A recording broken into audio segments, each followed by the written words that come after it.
여러분, 지금 이 물건이 경매물건 나왔습니다. 정말 말도 안 되는 가격이 나는데요. 여기는 제주도 함덕 해변입니다. 제주도에서 아마 제일 예쁜 해변으로 생각이 되는데요. 해변까지 걸어서 10분, 차량으로 2분 거리에 있는 해당 단독주택이 나왔습니다.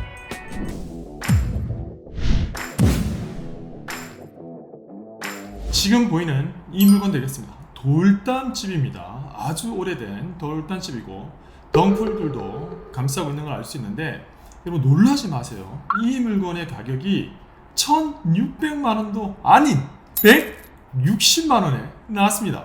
그럼 160만원이면요, 짜장면 8,000원이면 200그릇이고요 제주도 1박에 10만원 하면 16일 동안 숙박하는 가격에 한 채 건물이 나왔어요. 제주도 1박 2일 골프 코스가 160만원입니다.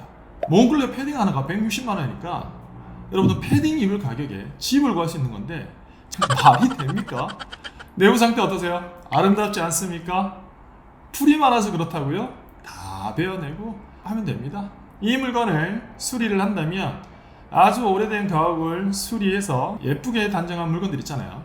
이렇게 보이는 물건처럼 제가 수리를 할 수 있지 않을까라는 생각이 드는데요. 이걸 수리하고 고친다면 얼마나 예쁠지 가슴이 벌써부터 두근거립니다. 일단 현장을 들어와 보니 엉망진창입니다. 정말 오래된 가옥, 사용 안 한 지 꽤 오래됐고요. 내부는 지금 잠겨 있어서 볼 수 없는데 사람이 거의 들어온 흔적이 없어서 입찰이 얼마 안 남았는데 아무도 안 온 것 같고요. 이 물건 지금 벽 보이세요? 이 돌담 정말 제주도 오리지널 돌담 되겠습니다. 일단 저는 이 물건 어떻게 할 생각이냐면 최소한의 수리비로 수리를 해서 합법적으로 에어비앤비를 돌릴 생각이고요. 1박에 최소 30만원을 받을 수 있는 숙박시설로 타박금을 하려고 합니다. 물론 160만원밖에 안 돼서 수리를 하게 되면 수리비가 훨씬 더 많이 나오겠지만, 정상적으로 이 물건 수리한다면 거의 1억에서 2억 가까이 들어가겠지만 정말 저는 최소한의 비용으로 처리를 하려고 생각 중에 있고요. 이 물건 왜 이렇게 감정가가 싸게 나왔냐면 연식이 무려 1960년도에 지어진 건물 되겠습니다. 토지가 매가 있어야 되고 건물만 매가로 나왔습니다. 이런 물건 법정지상권이 문제가 되는데, 일단 제가 봤을 때는 법정지상권은 성립하지 않을 것으로 예상이 돼서 저는 이거 투자하지만 건물을 철거당할 수 있다는 생각으로 지금 투자를 하려고 합니다. 일단 제가 이 물건 법정지상권이 성립이 안 될 거라고 했는데, 왜 그러냐면 원래 있던 사람이 아마 어르신일 거예요. 토지에 건물을 지었는데 짓고 나서 건물을 등기를 안 한 겁니다. 등기를 안 한 상태에서 2000년도에 상속으로 현 건물주에게 넘어갔고요. 상속받은 사람은 설령 건물이 미등기라고 하더라도 법률상 실질 소유자가 되면서 외형적으로 토지와 건물의 소유자가 같아지면서 법정지상권이 성립을 하게 됩니다. 하지만 법정지상권은 존속기간이 있죠. 존속기간이 30년이기 때문에 해당 물건이 법정지상권이 성립한다고 하더라도 존속기간이 만료가 돼서 법정지상권은 성립하지 않을 것으로 예상이 됩니다.